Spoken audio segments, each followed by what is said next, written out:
Olá, você que me segue no Rodrigo Silva Arqueologia, no nosso bate-papo semanal aqui sobre assuntos envolvendo história, teologia, arqueologia e elementos afins que realmente são interessantes de serem conversados, dialogados.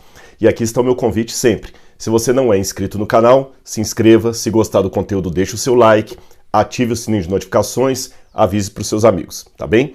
E também, se você quer fazer parte do curso A Bíblia Comentada com Rodrigo Silva, eu vou deixar aqui também no descritor desse vídeo o link que você pode acessar e ter todas as informações ali de como você pode ter acesso a essas aulas na plataforma com comentário da Bíblia. Semanalmente, um comentário novo a cada semana sobre uma parte da Bíblia, explorando desde o Gênesis e os demais livros, tá bem? Pessoal, hoje eu gostaria de falar com vocês um pouco sobre esse tema da culpa e como conviver ou se livrar dela ou vencê-la. Talvez seria até melhor, como superar o sentimento da culpa, como curar o sentimento da culpa.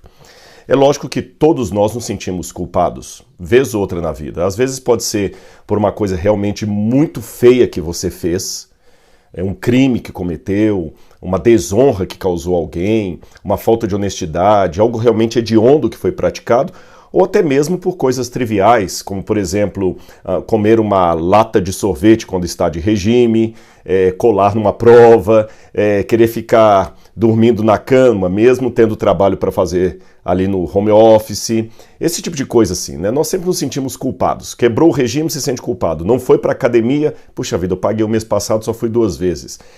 São sentimentos que nos incomodam e é tão universal esse sentimento da culpa, ele é tão onipresente na história e no sentimento humano, que quando uma pessoa não sente nenhum tipo de culpa, remorso ou sentimentos afins, os especialistas classificam essa pessoa de um psicopata. O psicopata é justamente aquele que consegue matar uma criança e comer um sanduíche com a mesma naturalidade, ele não sente culpa. Então você vê que culpa não é coisa de pessoas doentes, culpa é coisa de pessoas normais. O que nos torna doentes é como nós lidamos com a culpa e como nós lidamos com a busca ou não da cura dessa culpa. Ou seja, repito, para ficar bem claro para você, se você se sente culpado, isto não faz de você um doente, faz de você apenas um humano normal, tá bom? Alguém que, graças a Deus, não é um psicopata. Mas o que faz você doente é como você vai lidar com esse sentimento da culpa. E eu espero que no vídeo de hoje eu dê alguns elementos aí para você pensar, para você refletir. E por isso eu vou propor aqui um diálogo, ainda que imaginário, entre 2 judeus, tá bom? Entre 2 judeus. Um viveu no 1º século da nossa era, o outro viveu no final do século XIX e início do século XX. O primeiro judeu que eu estou falando é o apóstolo Paulo, que foi o escritor de praticamente 70% do que temos no Novo Testamento. Ou seja, a maior parte do que temos no Novo Testamento veio da pena da autoria do apóstolo Paulo. Por outro lado, o outro judeu, Sigmund Freud, o pai da psicanálise, tornou-se nada mais nada menos que um dos autores mais influentes do século XX. A psicanálise, por ele inaugurada, ou pelo menos sistematizada de maneira mais assim categórica, é aquela linha de terapia mental, emocional, onde os especialistas procuram entender o porquê de certos comportamentos, eu diria quase programados, quase robóticos, que nós temos como frutos de neuroses ou sentimentos mal resolvidos. Aí você faz a psicanálise. É uma linha. Tem psicólogos que se especializam na psicanálise, há médicos também, psicanalistas, psiquiatras que trabalham com a psicanálise, ou seja, é uma linha terapêutica. Muito bem. Vamos começar então falando sobre Freud. E aí de Freud eu puxo as semelhanças com o apóstolo Paulo, tá bom? A primeira eu já falei, os 2 eram judeus e os 2 beberam em fontes judaicas.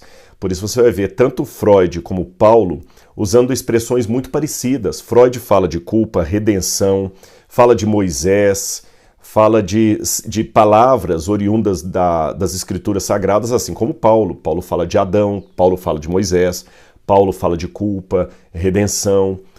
Além dessas semelhanças iniciais, outra coisa que me chama a atenção comparando Freud e Paulo, e imaginando um possível diálogo entre os dois, eles concordariam com esse sentimento universal de culpa. Freud dizia que todos nós nos sentimos culpados. E Paulo ia na mesma situação. Quando você vai aqui em Romanos, capítulo 3, versículo 10, Paulo diz aqui, olha, eu vou ler para você. Como está escrito, não há justo, nenhum sequer. Aí eu vou para o verso 23, ele continua dizendo, Paulo, pois todos pecaram e carecem da glória de Deus. Então, pelo menos nesse ponto aqui, Paulo e Freud parecem estar em pé de igualdade.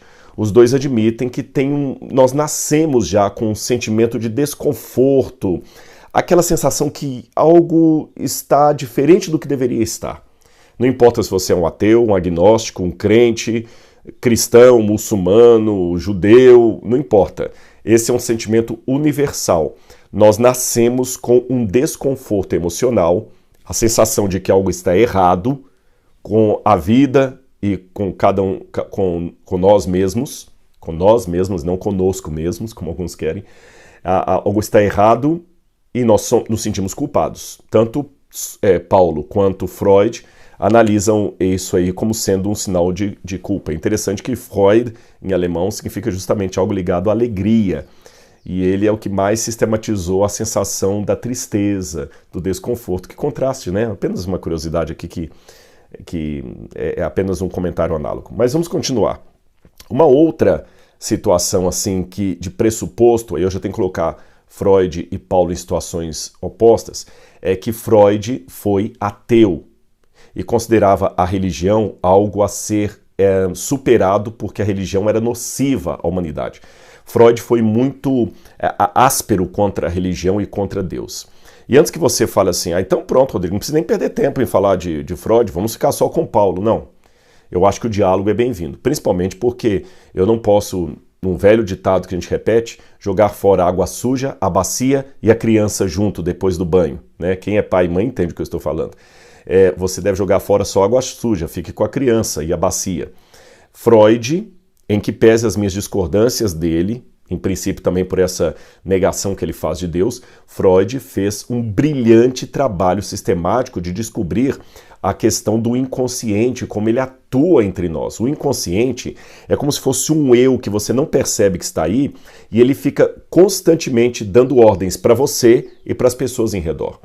É um inconsciente que muitas vezes faz você perder um emprego por mais preparado que você estivesse, porque você responde todas as perguntas aqui para o futuro empregador de maneira tácita, equilibrada, consciente e tudo mais, mas lá no fundo você tem um trauma no seu inconsciente que está mandando uma mensagem para ele assim, eu não mereço ser feliz, eu não mereço ser recompensado, eu não mereço ser valorizado.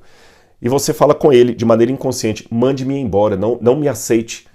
E muitas vezes acontece que esse empregador vai falar, olha, obrigado, qualquer coisa a gente entra em contato e joga o seu currículo no lixo e depois de alguns dias ele mesmo comenta com alguém, gente, foi um rapaz tão brilhante lá no meu escritório pedir um emprego e ele tinha todas as qualificações, mas por alguma razão eu não quis empregá-lo, não sei porquê. Aqueles mais místicos vão falar assim, o meu anjo da guarda não bateu com ele, com o dele. Alguém fala, o meu santo não foi com o dele.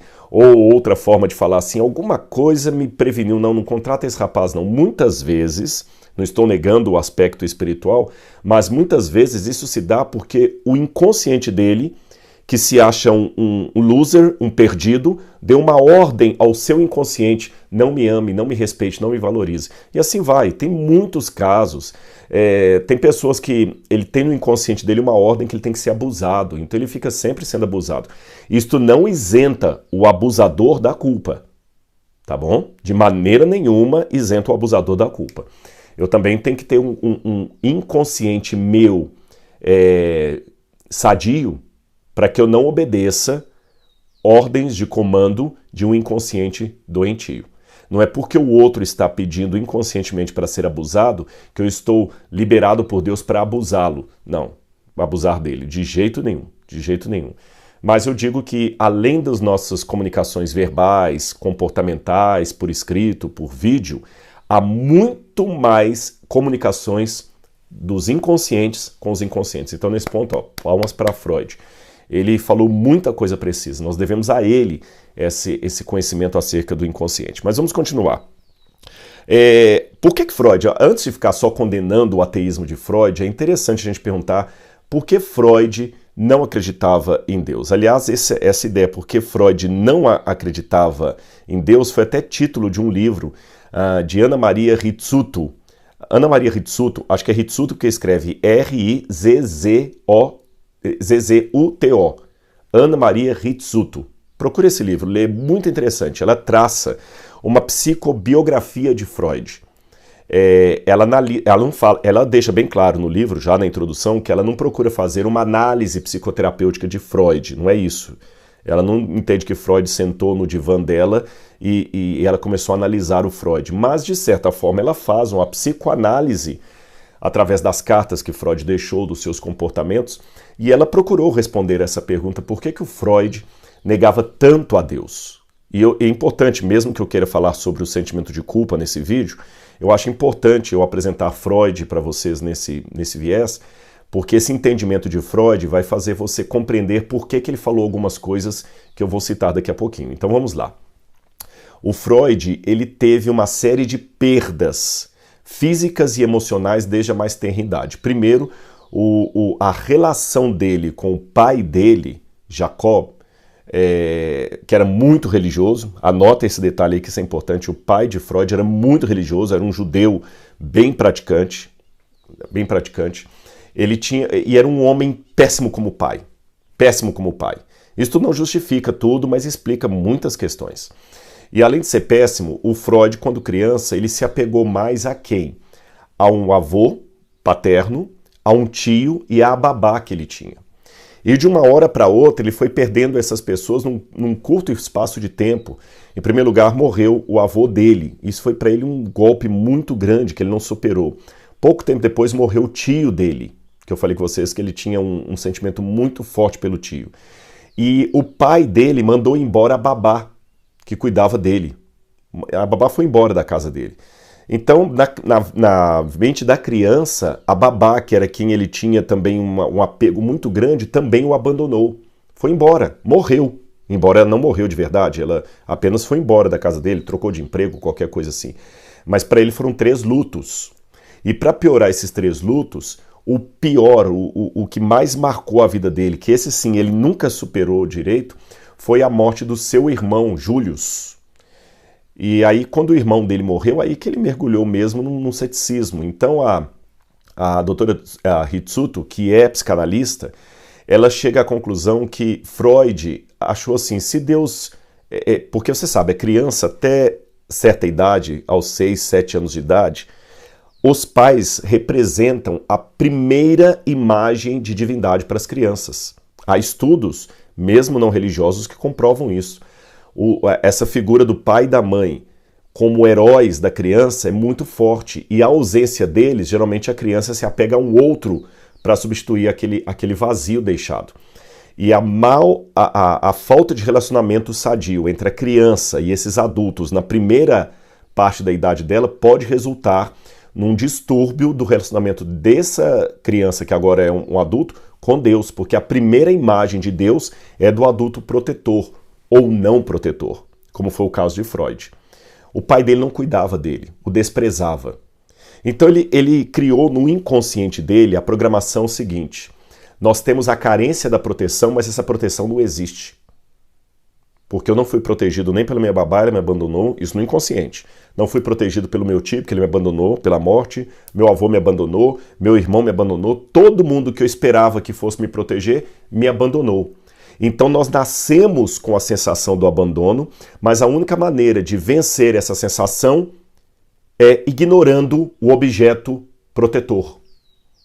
Aí Freud pega e transplanta esse trauma dele para a figura de Deus. E na visão de Freud, Deus era o quê? Deus era apenas a supremação do pai.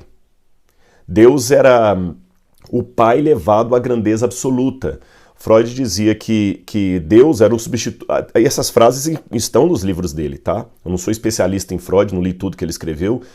Na verdade, dele mesmo, de capa a capa, eu só li o livro O Mal-Estar na Cultura. Eu li outros trechos, assim, e publicações sobre ele. Eu não sou um especialista em Freud, mas eu vou dar informações que os especialistas dão, e algumas coisas eu fui na fonte primária ali.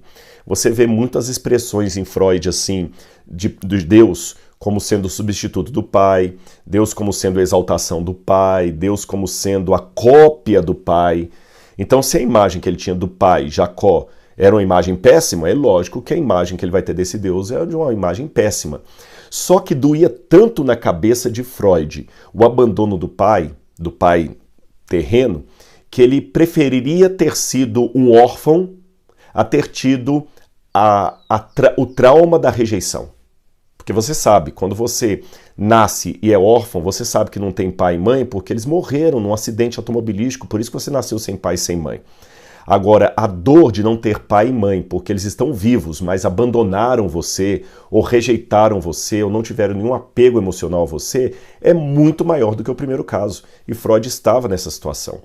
Então, a dor de saber que tem um Deus lá em cima, que não me protegeu, assim como Jacó não me protegeu na cabeça de Freud, não, é muito grande essa dor. É melhor imaginar que não tem ninguém lá em cima.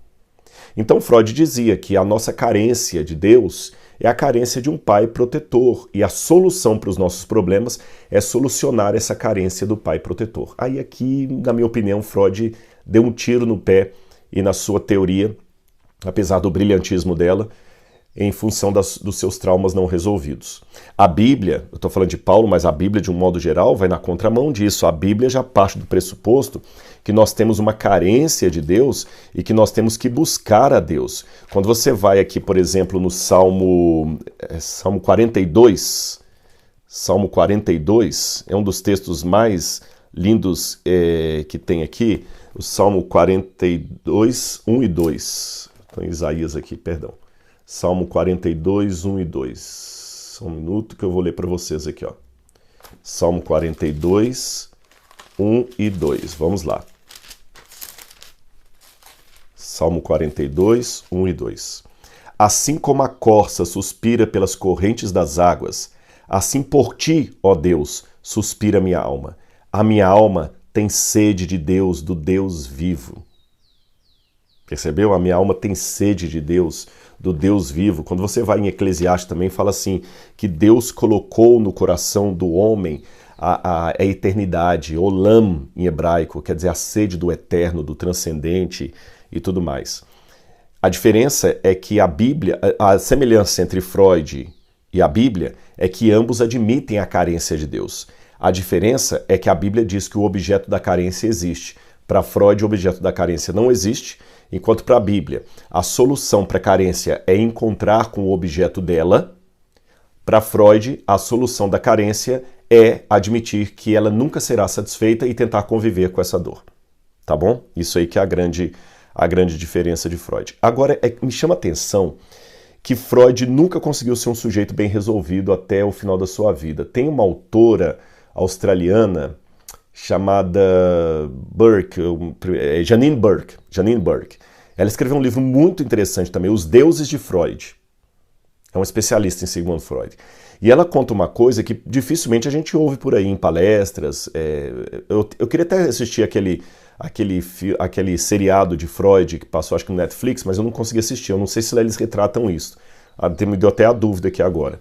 Se alguém assistiu, coloca no descritor aí se essa parte está lá. Mas a doutora Burke, quando ela fala dos deuses de Freud, ela faz um levantamento de um comportamento muito interessante que Freud adquiriu depois que o pai dele, Jacó, morreu. Quando Jacó morreu, num primeiro momento ali, nos primeiros meses da morte de Jacó, Freud se sentiu liberto da figura que tanto o oprimia emocionalmente.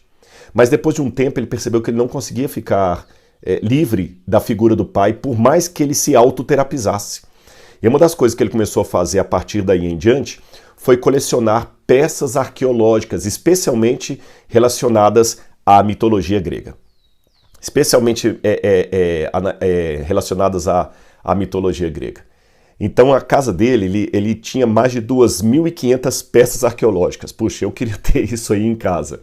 E peças caras que ele pagava. Quando ele mudou de Viena, essas peças foram empacotadas. Parece que depois de alguns anos, depois da sua morte, a família doou essas peças para 2 museus no mundo. Parece que um até que fica em Viena mesmo, o Museu Sigmund Freud. E entre essas peças ele comprava estatuetas, como por exemplo essa que eu tenho aqui. Por curiosidade, eu tenho uma estatueta de Artemis. Eu não sei se Artemis estava ali, mas ele tem muita estatueta grega e originais. E ele tinha um costume de, quando ele comprava essas estatuetas, ele fazia uma cerimônia de recepção dessa estatueta na coleção dele. Às vezes até com um jantar. Mas não tinha pessoas convidadas, era só ele e a estatueta. Algumas ele guardava em casa, outras no escritório, mas ele não espalhava em vários cômodos da casa para todo mundo poder ver, não. Elas ficavam como se fosse assim, um altar mesmo. Então ali, por exemplo, no consultório, enquanto ele estava terapizando uma pessoa, enquanto a pessoa estava falando das lutas dela, às vezes o Freud ficava ouvindo e fazendo carinho numa das estátuas. Carinhava a estátua, colocava, ficava observando. E essas estátuas, tem duas coisas interessantes. A Emília Ferreiro, que é uma mulher especializada também em educação, ela também escreveu algumas coisas falando de Freud. Ela fala que Freud, um dos momentos mais assim impactantes de boa memória do pai dele, é que o pai dele, quando criança, contava para ele histórias da mitologia grega. Olha que interessante. Por isso que não podia ser uma estátua qualquer, tinha que ser estátua da mitologia grega. E ele tinha, por exemplo, estátuas ali, não só da mitologia grega, mas principalmente da mitologia grega. Ele tinha estátua de Eros. Uma das estátuas que ele mais gostava, Eros você sabe, é o deus do amor, né? Ele fala do Eros e do Thanatos. Ele tinha uma estátua, várias estátuas da Esfinge também, que ele comprou em antiquários, que foram encontrados ali, estátuas de 400 anos antes de Cristo, 500 anos antes de Cristo. Tem uma estátua que era predileta dele, que embora não fosse da mitologia grega, ele também tinha um carinho grande, que é Ísis amamentando Osíris. É uma das estátuas mais caras ali da coleção. Interessante. Ísis amamentando Osíris. Então você vê que ele se projetava naquilo ali. E o que me chama a atenção, eu abro um parênteses, é que passa-se a ideia por aí, muitos ateus querem passar a ideia que os ateus são pessoas bem resolvidas. São livre-pensadores, pessoas que superaram os traumas da religião. Há muita gente que coloca na internet coisas assim, não, eu fui liberto das amarras da religião e da crença, eu agora sou uma pessoa lúcida, não tem mais negócio de crente, de igreja, e tem muita gente passando essa ideia aí. Mas é interessante que a maior parte dos ateus famosos, quando você vai fazer uma biografia dele, você vê que é uma pessoa também mal resolvida, o próprio Freud, pai da psicanálise, que desenvolveu tantas técnicas que ajudam tantas pessoas. Eu mesmo já fiz psicanálise e me ajudou bastante, né? Eu fiz com uma terapeuta de Campinas e me ajudou muito, por isso vocês estão notando, eu não estou desdenhando de tudo que ele falou, mas percebam que ele mesmo é uma pessoa com comportamento, eu diria, neurótico, doentio, porque, sabe, a partir do momento que a pessoa fica fazendo carinho numa estátua, conversando com o objeto, sabe, chorando com o objeto. Eu sou arqueólogo e eu tenho um carinho muito grande pelas peças arqueológicas que eu tenho aqui no museu, mas eu nunca me flagrei conversando com elas, fazendo jantar para elas. Assim, bom, então é interessante isso. Você vê que o Freud nunca ficou bem resolvido com essa ruptura que ele teve com Deus por causa do trauma com seu pai. E isto passou por todo o seu escrito. Quando você vai ver esse livro que eu mencionei, O Mal-Estar O Mal-Estar na Cultura, ele publicou esse livro em 1930, o Freud, ele trabalha a culpa ali como sendo uma coisa que nós nunca vamos vencer. É interessante, nunca vamos vencer. Tanto é que tem um especialista em Freud que eu li, vou lembrar, Estrada, o sobrenome dele é Estrada, numa antologia de autores sobre Freud, falando sobre culpa. E esse autor até coloca, para Freud, a culpa não tem cura. Não tem cura. A dor de se sentir culpado é simplesmente a dor de viver. Eu achei forte isso, até sublinhei aí. A dor de se sentir culpado é a dor de viver. É a dor de viver. Tanto é que tem uma expressão que o Freud usa ali nos seus livros para falar da culpa, a expressão Schuld. Schuld é um termo alemão que tem ligação com dívida. Com dívida. Culpa, nos escritos alemães de Freud, tem ligação com dívida. E ele deixa claro que essa é uma dívida que nunca vai ser paga. Nunca vai ser paga. Que pena. Que pena que ele chegou a essa conclusão, que a dívida nunca vai ser paga, porque, de acordo com a Bíblia, a dívida é paga. Porque Paulo fala aqui em Romanos que nós podemos ter paz com Deus por meio de Cristo Jesus, aqui Romanos capítulo 5, verso 1. Justificados, pois, mediante a fé, temos paz com Deus mediante Cristo Jesus. Porque Paulo também deixa bem claro que a dívida que havia contra nós foi paga. Eu posso ler um outro texto para você? Colossenses capítulo 1, versículo 13. Gálatas, Efésios, Filipenses, Colossenses 1, 13. Colossenses capítulo 1, versículo 13. Diz assim, olha. Não é 13, 14, não, perdão, gente. Não é esse texto que eu queria ler. É que Paulo fala que nós temos uma dívida... Aqui, ó, desculpa-me, é 2,14. Eu virei a página e estava aqui marcado, olha. É Filipenses 2,14. Paulo fala o seguinte, olha, vou ler o 13 também. Enquanto vocês estavam mortos nos seus pecados e na incircuncisão da carne, ele deu vida juntamente com Cristo, perdoando os nossos pecados, cancelando o escrito de dívida que era contra nós. Tá certo? Então Cristo cancelou o escrito de dívida que era contra nós. Não temos mais dívida. Mas, por Freud não trabalhar a ideia da redenção trazida por Deus, para ele a dívida continua. Continua. Romanos 8, verso 11 também fala sobre isso, que Cristo nos perdoou. Romanos 8, verso 11, diz assim na minha tradução, se em vocês habita o Espírito daquele que ressuscitou Jesus dentre os mortos, esse mesmo que ressuscitou Jesus dentre os mortos, vivificará também o corpo imortal de vocês por meio do Espírito que habita em vocês. Ou seja, Cristo perdoou os nossos pecados. Não temos mais dívida. Não temos mais que ter medo, tá certo? Nós já somos filhos de Deus. O Paulo, assim como o Freud, ele também lutava com traumas pessoais. Quando você vai aqui para Romanos, já que eu li esse texto, Romanos capítulo 7, versículo 18, Paulo fala o seguinte, porque eu sei que em mim, isto é, na minha carne, não habita bem nenhum. E quando vai para o verso 24, Paulo fala, miserável homem que sou, quem me livrará do corpo dessa morte? Paulo e Freud admitiam que o seu passado de erros, de faltas, de culpa os aprisionava. O problema é que Freud para aqui, mas Paulo continua. Ele continua dizendo, quem me livrará do corpo dessa morte? Ele responde, graças a Deus por Cristo Jesus, nosso Senhor. Já o Freud, como não tinha o graças a Deus por Cristo Jesus, nosso Senhor, nos ensinava apenas a lidar com a culpa e não resolvê-la. Isso é muito ruim, sabe? Então eu digo assim, a psicanálise, ela é boa, ela é muito boa.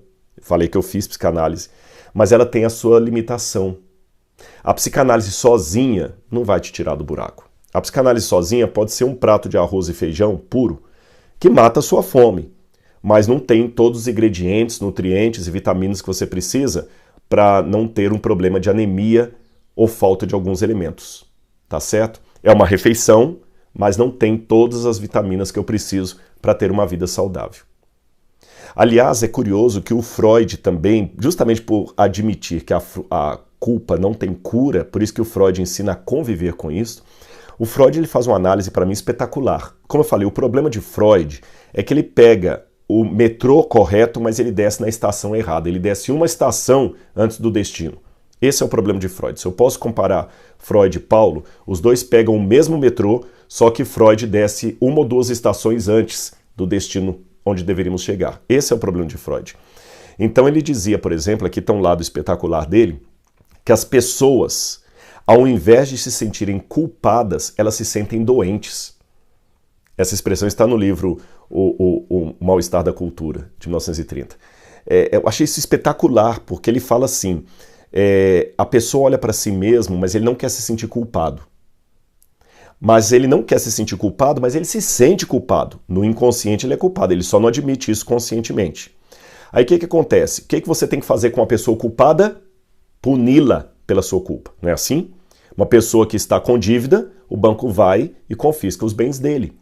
Alguém que matou, o juiz vai e determina prisão para ele. Ou seja, o culpado tem que pagar, o culpado tem que ser condenado.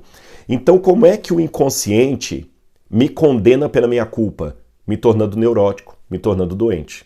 Aí Freud faz essa comparação. A culpa está entre todos nós, mas as pessoas não se sentem culpadas, elas se sentem doentes. Porque é isso mesmo que elas são. Elas ficam se punindo, se punindo. E tem um autor muito interessante chamado David Began. O livro dele é antigo, tem mais de 50 anos, Culpa, onde a psicologia e a religião se encontram. O Dr. David Began, ele faz uma analogia muito interessante entre hospital e penitenciária. Você sabe que a palavra penitenciária vem do latim, e penitenciária significa onde você cumpre a pena, onde você se expurga da sua culpa, né? Se expurga da sua culpa. Tanto é que, olha, penitenciária, quando você está na igreja católica e você tem um pecado, o padre vai lhe dar uma penitência. Já ouviu essa expressão? O padre dá a penitência. O juiz põe você na penitenciária. Penitência e penitenciária vem da mesma raiz latina. Culpa, culpa. Aí o Dr. David Began faz uma comparação entre as penitenciárias e os hospitais. Ele falou que do ponto de vista da culpa, os dois estão em pé de igualdade. O que é preso na penitenciária é porque é culpado.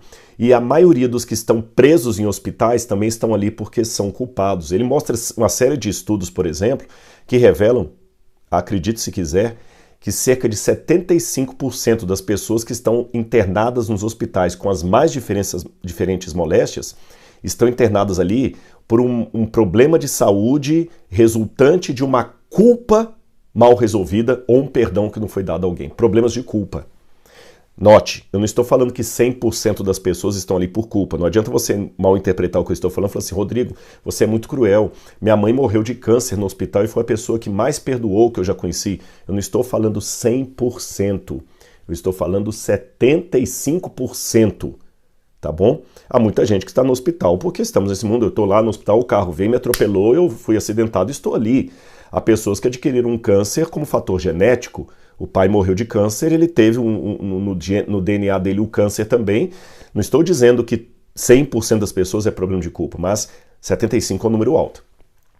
Se as pessoas fossem melhor resolvidas com a questão da culpa, talvez a maior parte dos hospitais poderia estar vazia.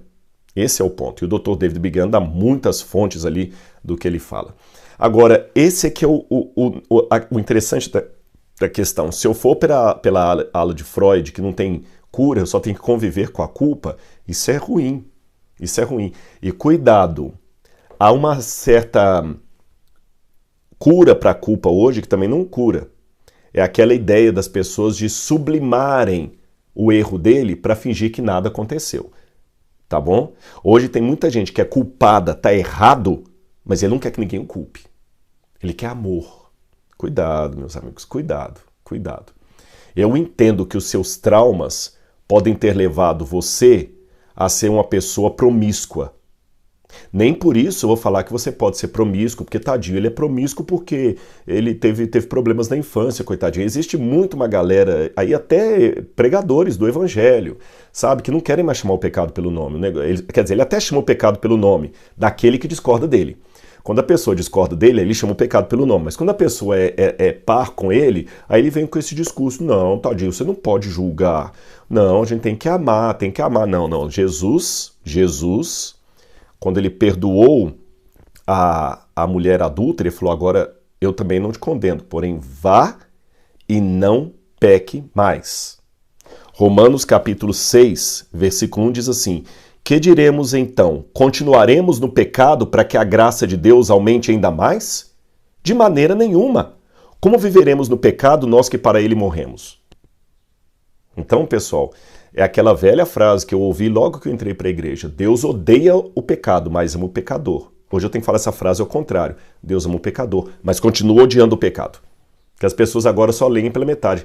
Ou dão a ênfase só no final. Deus odeia o pecado, mas ama o pecador. Deus odeia o pecado, mas ama o pecador. Calma. Hoje eu tenho que falar ao revés. Deus ama o pecador, mas odeia o pecado.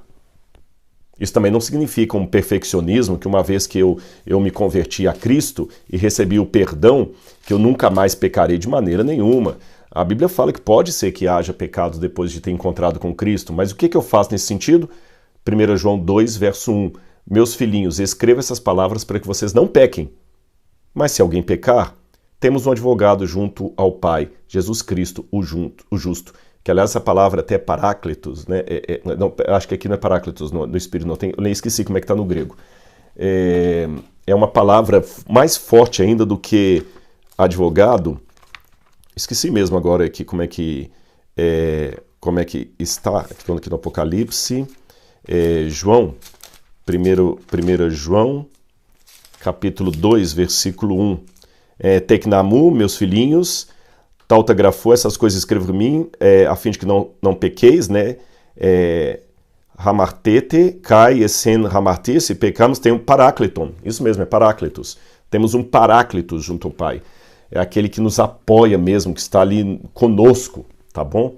Eu gosto de uma expressão que o Leandro Quadros, meu amigo, faz. Ele disse o seguinte: nós podemos ser pecadores, o que não podemos é ser pecadeiros, né? Quer dizer, ficar sempre gostando, acariciando o pecado. Então, como resolver a questão da culpa? Eu termino esse vídeo aqui dizendo para você que, para o Freud, a culpa surge pelo seguinte: ele divide o nosso inconsciente, o nosso eu, melhor dizendo, em 3 pessoas duelando. A primeira é o id. O id, para Freud, é o nosso instinto, os nossos impulsos, os nossos desejos, desde a mais tenra idade, o id. O superego é o desmancha-prazeres do id. É o moralista, é aquele que fala isso aqui não pode, é o que põe regras, limites. E o ego é o que está no meio dos dois ali, equilibrando a briga dos dois. Então tem o id, o superego e o ego no meio ali, você entendeu? O id fica querendo comer doce, o superego fica, não, você vai engordar, né? O id fica querendo azarar a menina, o ego fala, não, você tem que se conter. E o superego. E o ego fica no meio dos dois ali, né? Paulo também falou que nós temos elementos em conflito dentro de nós, mas Paulo não falou de 3, ele falou de 2, 2 naturezas. Uma natureza pecaminosa e uma natureza do bem. Depois você pode ler na sua Bíblia aí em Romanos capítulo 7. Ele fala que quando eu faço uma coisa boa, é o novo homem que Cristo coloca em mim. Quando eu faço uma coisa ruim, é o velho homem me levando sempre para o mal. Esse velho homem, nós já nascemos com ele. Por causa do pecado de Adão, nós nascemos com essa propensão para o pecado, tá certo? Adão causou um estrago muito grande na humanidade. Ou seja, para ser pecador, eu não preciso pecar, basta nascer, porque eu já nasci com essa natureza. Santo Agostinho, no livro Confissões, ele falava, por que eu quero roubar frutas no quintal do vizinho quando eu era criança? Peras. Não era fome, porque tinha comida na minha casa, não era vontade de comer pera, tinha pera na minha casa, mas é porque o que era proibido me seduzia. Então, de acordo com a Bíblia, a solução para a culpa é o seguinte, é deixar que a graça de Deus me alcance, me cure espiritualmente e emocionalmente e permita nascer dentro de mim um novo homem. O velho homem não morre instantaneamente, ele é crucificado, e a crucifixão a pessoa não morre instantaneamente. Mas o novo homem está ali agora para enfrentá-lo, tá certo? O novo homem está capacitado pela graça de Deus. É por isso que Jesus falou a Nicodemos, o que você precisa é nascer de novo. Nascer da água e do Espírito. E quando você nasce da água e do Espírito, você nasce para uma nova vida. Jesus não quer tornar você uma pessoa melhorzinha, tá bom? Jesus não quer tornar você uma pessoa bem resolvida. Ele quer tornar você e a mim nova criatura. Nova criatura. O que você tem que entender é que os seus pecados, os seus erros, essa dívida, ela foi paga. Não por você, mas por Cristo Jesus. Aceite a Cristo como seu salvador pessoal. Ele pode limpar você desse trauma que você carrega, dessa culpa que você carrega. Uma culpa que às vezes nem é sua, uma culpa que foi implantada por você devido à criação que você teve, onde alguém escreveu um papel paranoico para você e você acaba atuando nessa novela da vida que você nem foi o autor 100% dela, mas apenas marionete do desejo de outros. Deixa Cristo libertar você. Ah, se Freud tivesse tido um encontro com Jesus como eu tive, talvez ele teria superado as perdas da infância e o trauma do seu pai Jacó.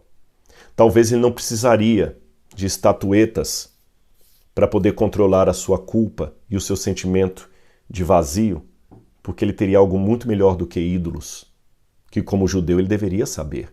Ídolos não salvam. O que salva é o Deus de Israel. Que pena que Freud não teve esse encontro. Não vou julgá-lo. É entre ele e Deus. Só lamento. Lamento não por condenar Freud. Lamento por tristeza. Porque eu tenho certeza, o estudo dele seria muito mais completo. Muito mais completo. E a contribuição dele para a humanidade, muito mais. Se ao invés de falar apenas do ser humano e seus traumas, ele também olhasse para o Criador e a sua solução. Deixe Cristo libertar você do pecado. Você cometeu alguma coisa muito ruim? Ajoelhe-se agora. Peça perdão a Deus. Porque, de acordo com a Bíblia, Ele é fiel e justo para nos perdoar os pecados e nos limpar de toda injustiça. Um grande abraço e até o nosso próximo encontro. Tchau, tchau.